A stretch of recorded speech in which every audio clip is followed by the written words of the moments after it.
এত বড় বড় উইয়ের ঢিপি? আরে না না, এটা হলো, চলো তোমাদেরকে একটু ঘুরিয়ে নিয়ে আসি।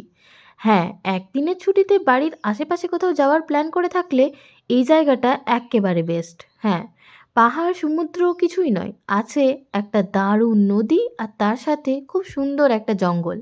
আর তারই মাঝে আছে প্রাকৃতিক একটা দারুণ আশ্চর্য। হ্যাঁ, ওয়েস্ট বেঙ্গলের গ্র্যান্ড ক্যানিয়ন, এই শিলাবতী নদীর দ্বারা সৃষ্টি এই ক্যানিয়নটা দেখলে তোমরা অবাক হয়ে যাবে। এই দারুণ পরিবেশের মাঝে এই রকম একটা ভয়ানক জায়গা থাকবে সত্যি আমি ভাবিনি। চলো দুজন মিলে একটু ঘুরে আসি। আর প্রথমেই বলে রাখি, রাস্তা দিয়ে যদি আসতে না যেতে পারো তাহলেই কিন্তু ঘটবে দুর্ঘটনা। হ্যাঁ, রাস্তাগুলো কিন্তু ভয়াবহ, তবে এই রকম সৌন্দর্য আমি এর আগে কখনো দেখিনি বাংলা সিনেমা ছাড়া। সত্যি এখানে গিয়ে না আমি ভীষণ খুশি হয়ে গিয়েছিলাম। হ্যাঁ, রাস্তায় যেতে আসতে কষ্ট তো একটু হচ্ছিল, তবে এই রকম আশ্চর্যের জিনিস আমি কিন্তু আগে কখনো দেখিনি। হ্যাঁ, তবে এই রিসর্টটা নতুন হয়েছে, যেটাও আমি তোমাদেরকে পুরোটা ঘুরে দেখাবো। তার আগে নিয়ে যাব তোমাদেরকে এই প্রাকৃতিক সৃষ্টির দিকে। হ্যাঁ, রিসর্টে ঘোরাঘুরি তো থাকবেই, তার সাথে রাতের থাকার ব্যবস্থাও থাকবে।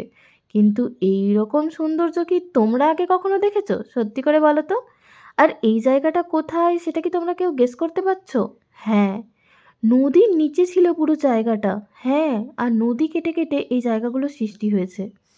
আজকে মোবাইলে দেখে অতটাও বুঝতে পারছো না হয়তো, কিন্তু জায়গাটায় ঘুরে আসলে তোমরা বুঝতে পারবে জায়গাটা কতটা রোমাঞ্চকর। আমি তো ভীষণ ভয় পেয়ে গেছিলাম প্রথমে, তারপরে দারুণ আনন্দ হয়েছে কিন্তু। হ্যাঁ, এত সুন্দর জায়গা আর নিরিবিলি, ভীষণ কোলাহল আমার একদম পছন্দ নয়। তবে এত সুন্দর জায়গা দেখে আমি অভিকে জিজ্ঞেস করছিলাম, তুই এই জায়গাটার খোঁজ কী করে পেলি? আর এখানে ও ঘুরতে ঘুরতে সমস্তটা বলছিল, ও বন্ধুদের সাথে এসেছে, বাড়ির লোকের সাথে এসেছে। তা আমাকে এতদিন পর কেন নিয়ে আসছিস? যাই হোক, এখানে এসে দুজনেই বেশ খুশি ছিলাম। আর তার সাথে এই নদীর ঠান্ডা ঠান্ডা হাওয়া। হ্যাঁ, খুব সুন্দর কিন্তু জায়গাটা। যারা ঘুরে এসেছো তারা অবশ্যই কমেন্ট করে বলো তোমাদের জায়গাটা কেমন লেগেছে। তারপর আসি রিসর্টে।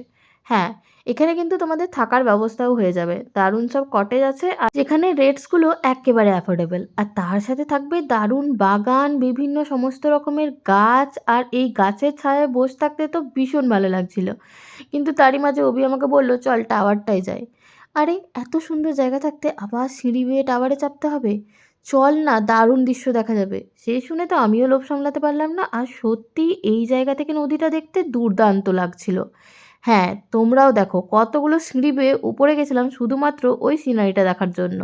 হ্যাঁ, আমাদের বিষ্ণুপুরেও কিন্তু লালগড়ে এরকম একটা টাওয়ার আছে, আর সেখান থেকেও দৃশ্যটা খুব সুন্দর দেখা যায়। এখানে নদী দেখা যায় আর ওখানে লাল বাঁধ। যাই হোক, এখানে উঠতে উঠতে আমরা সেই কথাগুলোই বলছিলাম।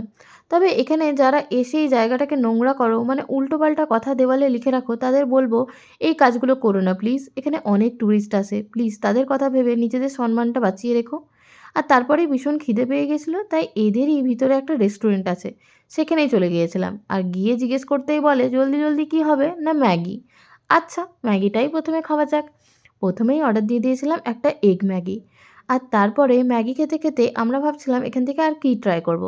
তো কাকু আমাদের জানালো এখানে নাকি চিকেন রাইসটা খুব ভালো পাওয়া যায়। কিন্তু দুপুরে যেহেতু বাড়িতেই খাবার প্ল্যান আছে, তাই এখানে তো আর চিকেন রাইস খাওয়া যাবে না। তাই প্রথমে 1 কাপ করে কফি নিয়ে নিয়েছিলাম। আর এখানে না খাবারের রেটগুলো বেশ ভালো, বেশি না। যাই হোক, কফিটাও বেশ দুর্দান্ত বানিয়েছিল। তাই ভাবলাম কাকুকে জিজ্ঞেস করে আরেকটা কিছু স্টার্টার অর্ডার করা যায়। তাই এখানে আমি কাকুকে জিজ্ঞেস করতে কাকু বলল, হ্যাঁ, চিকেন পকোড়া হয়ে যাবে। তবে চিকেন পকোড়াগুলো আসার পরে চিকেন পকোড়া কম, ডিমের পকোড়া বেশি লাগছিল। কারণ এর উপরে ছিল ডিমের একটা মস্ত বড় লেয়ার। যাই হোক, খেতে কিন্তু মন্দ ছিল না। তারপরে তোমাদের বলে রাখি, আমার ভিডিও দেখে এই জায়গায় ঘুরতে যাওয়ার প্ল্যানটা কিন্তু তোমরা অবশ্যই করো। আর যারা যারা ঘুরে আসবে তারা কিন্তু আবার ভিডিওটা দেখে আমাকে কমেন্ট করে দিও। প্রথমে আমি একেবারেই বিশ্বাস করছিলাম না এটা নদী দ্বারা হয়েছে, তারপরে অভি আমায় দেখালো এখানে বালি পাওয়া যাচ্ছে।